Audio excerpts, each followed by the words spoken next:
Hello my dear students, I am Aarti और मैं आप सबका वेलकम करती हूँ to Aarti education world.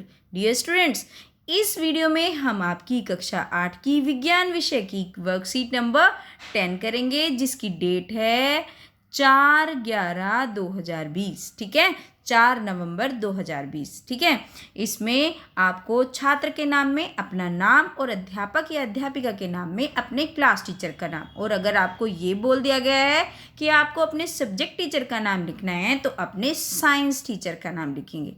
Okay, got it. चलिए अब पढ़ लेते हैं आज की साइंस की वर्कशीट में क्या आया है। बच्चों, हमारे आसपास बहुत सारे पदार्थ पाए जाते हैं। यदि हम इन पदार्थों को धातु और अधातु में अलग करने के लिए कहेंगे तो आप बताओ क्या करोगे?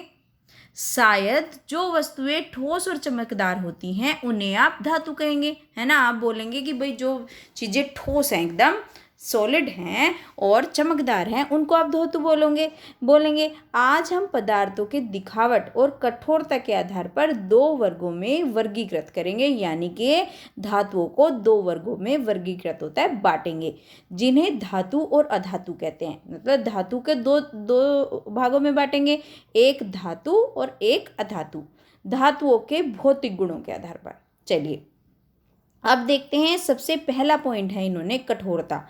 अधिकांश धातुएं कैसी होती हैं? कठोर होती हैं। बिल्कुल आपने सही सोचा कि कठोर वस्तुओं को ऐसे करेंगे, क्योंकि ज़्यादातर जो धातुएं होती हैं वो कठोर होती हैं, लेकिन सोडियम और पोटेशियम धातुएं बहुत मुलायम होती हैं। आप समझिए, सोडियम और पोटेशियम भी धातु हैं, लेकिन ये मुलायम होती हैं। ये अपवाद है, ये आपको याद करने हैं कि ये भी धातु हैं। इनको चाकू से भी काटा जा सकता है, समझे। इनको हम चाकू से भी काटते हैं। एक होता है तन्यता। तन्यता धातुओं का वह गुण होता है जिसे उन्हें खींचकर तारों में परिवर्तित किया जा सकता है, तो उसे कहते हैं तन्यता। जैसे कॉपर है, देखो ये कॉपर है और इसको खींचकर क्या कॉपर के तार बना देते हैं। हमारे यहाँ बिजली के जो वायर होते हैं वो भी कॉपर के होते हैं ना। कई चीज़ों में कॉपर के, जो तांबा होता है, कॉपर होता है तांबा, ये देख रहे हो ना, इस कलर का होता है, लाल लाल सा थोड़ा, तो उसके तार बना देते हैं। और ऐसे ही एल्यूमिनियम के भी वायर होते हैं, एल्यूमिनियम के भी तार होते हैं। तो तन्यता क्या होती है? जब हम उस धातु को खींचकर उसको तारों में बदल देते हैं। ठीक है, एक होता है धातुओं का वो गुण जो तन्यता होता है। एक होती है ठोस अवस्था। देखो, एक तो देखा हमने कठोर, और एक है ठोस अवस्था। मरकरी को छोड़कर अधिकांश धातुएं कमरे के तापमान पर ठोस अवस्था में रहती हैं। आप देखिए, सारी धातु ठोस अवस्था में रहती हैं, लेकिन मरकरी ऐसी धातु है जो ठोस अवस्था में नहीं रहती। ठीक है, अगर ये आ गया कौन सी धातु है जो ठोस अवस्था में नहीं रहती, तो आपको उसका उत्तर क्या लिखना है? मरकरी। मरकरी कमरे के तापमान पर द्रव अवस्था में पाई जाती है। ठोस, द्रव, गैस तो आपको पता ही है क्या होते हैं। ठोस होता है एकदम सॉलिड, है ना। और द्रव क्या होता है? जैसे जो कैसे फॉर्म में होता है? बह जाए, बिखर जाए, है ना, इस तरीके के। और गैस क्या होता है? जो गैस में उड़ जाते हैं। इसका उपयोग हम करते हैं थर्मामीटर में। किसका करा जाता है? मरकरी का यूज हम करते हैं, जो थर्मामीटर होता है उसमें। चलिए, एक होता है आपका आघात वर्धनीयता। इसे समझाने के लिए एक क्रियाकलाप करते हैं। चलिए अब इसके लिए हम एक्टिविटी करेंगे। एक्टिविटी क्या है? सामग्री लो। क्या क्या? लोहे की कील, एल्यूमिनियम तार, कॉपर तार, कोयला पेंसिल का सिक्का, कार्बन, छड़ और हथौड़ी। ठीक है, इसे बहुत सावधानी से करना है आपको। ठीक है, आप अपने मम्मी पापा या बड़े भाई या बहन की मदद से करो। इन सब सामग्रियों को इकट्ठा करना है। कौन कौन सी सामग्रियों को आपको इकट्ठा करना है अपने घर में? लोहे की कील को आज ही एक्टिविटी करनी है आप सब लोगों को घर में। ठीक है, आप सुन रहे हैं ना, ध्यान से सुने। एल्यूमिनियम तार, कॉपर तार, कोयला और पेंसिल का सिक्का, कार्बन, छड़, हथौड़ी, इन सबको इकट्ठा करना और फिर इनको एक एक करके हथौड़ी से पीटना। ऐसा ना करना अपने हाथ में ही लगवा लो, इसलिए बोला है कि पापा, बड़े भाई या बहन के साथ करो। ठीक है, बड़ी बहन हो तो पीटने पर जो आपने पाया उस आधार पर ये तालिका पूर्ण करिए। देखिए, अब मैं कराने को तो आपको करा दूं, लेकिन बच्चों ये आप खुद करना, तभी तो आपको पता चलेगा। क्योंकि आपको इंटेलिजेंट बनना है ना। तो आप क्या करोगे? लोहे की कील लोगे, एक कोयला लोगे थोड़ा, और एल्यूमिनियम का तार लोगे, कॉपर का तार लोगे, कार्बन छड़ लोगे और पेंसिल का सिक्का लोगे। इन सबको आपको हथौड़े से पीटना है और आपको इसमें लिखना है, जो टुकड़ों में हो जाता है, जो टुकड़ों में टूट जाता है तो उसको तो यहाँ लिखो टुकड़ों में टूट गया, और जो आपका चपटा हो जाएगा तो उसको लिख देना चपटा हो गया। ठीक है, चलिए आप देखो बच्चों, एक बार मैं आपको थोड़ा हिंट दे देती हूँ।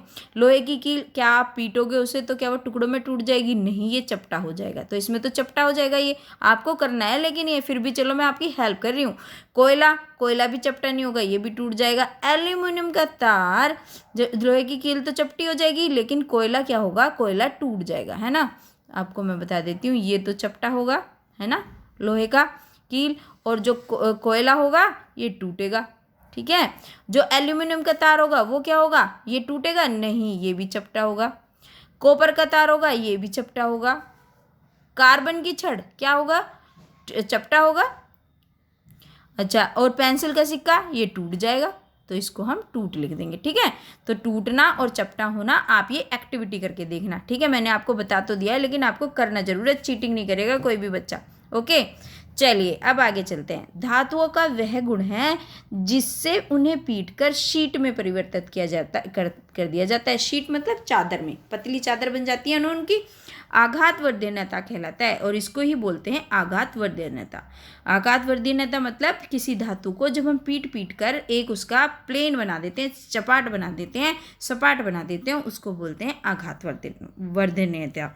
अतः हम कह सकते हैं कि धातुएं कठोर होती हैं, चमकीली होती हैं, तन्य होती हैं और आघातवर्धीय होती है। धातुओं के कुछ उदाहरण iron, copper, aluminium, calcium, magnesium आदि भी हैं, है ना। ये सब क्या होती हैं? धातु होते हैं। सल्फर, कार्बन, ऑक्सीजन, फास्फोरस अधातुओं के कुछ उदाहरण हैं। और अधातु क्या होती हैं? ये सब अधातु होती हैं जो हमने बाद में नाम लिए। सल्फर, कार्बन, ऑक्सीजन, फास्फोरस अधातुओं के कुछ अन्य उदाहरण हैं। चलिए बच्चों, अब दिए हैं प्रश्न उत्तर। अब बताओ क्या आप कर सकते हो? देखो ये बच्चे कितने कॉन्फिडेंट है, बोल रहे हैं यस वी कैन, हम कर सकते हैं। तो आप भी कर सकते हो, ये भी तो आपके जैसे बच्चे हैं। चलिए करते हैं। पहला क्वेश्चन क्या है? दो धातुओं के नाम लिखिए जिन्हें चाकू से काटा जा सकता है। तो आप लिख दो, कौन से हैं? सोडियम और पोटेशियम। अभी तो आपने पढ़ा था बच्चों, देखो यहाँ पे देखो, ये लिखा है यहाँ पे सोडियम और पोटेशियम, है ना। सोडियम और पोटेशियम क्या होता है? जिन्हें हम चाकू से काट भी सकते हैं। ये धातु कैसी होती है? ये धातु बहुत मुलायम होती है।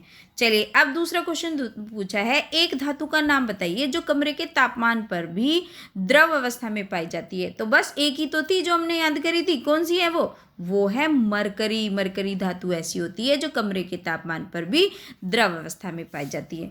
अब देख लेते हैं तीसरा क्वेश्चन क्या है। तीसरा क्वेश्चन है तन्यता किसे कहते हैं? आप किस धातु के तार बनवाना पसंद करेंगे?